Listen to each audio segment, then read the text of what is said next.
Israel targeted my country, which is a mediator in the conflict. We condemn the attack on residential buildings where members of Hamas political organisation live.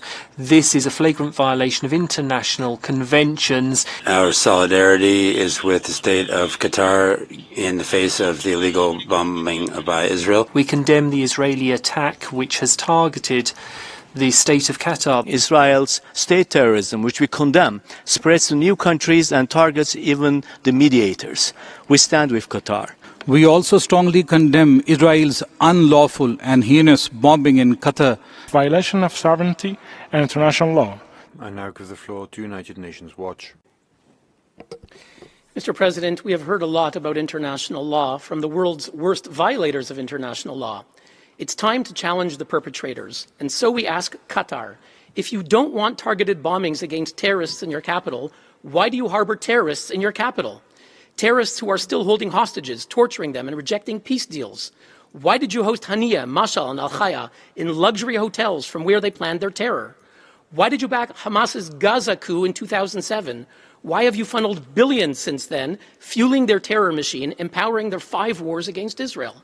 Why did you blame Israel for October 7th, absolving Hamas of massacring 1,200 Israelis, Americans, and others? Why is your state-owned Al Jazeera serving as the terror group's non-stop propaganda arm? Why do you act as a mediator by day and a terror sponsor by night? Mr. President, the record shows Qatar is a state sponsor of terror. The Gulf states said so in 2017 when they suspended ties with Qatar. Now, yesterday, Antonio Guterres and French President Macron condemned Israel. But when the U.S. killed bin Laden in Pakistan, the UN chief at the time celebrated that, quote, justice has been done to such a mastermind of international terrorism. France called it a victory for all democracies. We ask both. How is this different? Now, when Israel captured the Nazi Adolf Eichmann, rescued the hostages at Entebbe, and destroyed Saddam's nuclear reactor, the UN condemned Israel. Each time... Sorry, I have a point of order. Sorry, a delegation of Pakistan. Thank you, Mr. President. While we believe in constructive engagement with the civil society organizations and value their inputs, we urge you to ensure that no speaker violates the principles and purposes of the UN Charter and the territorial integrity of sovereign member states. We reject casting unfounded accusations and allegations. Thank you. Points of order are on procedural issues, not on substantive issues.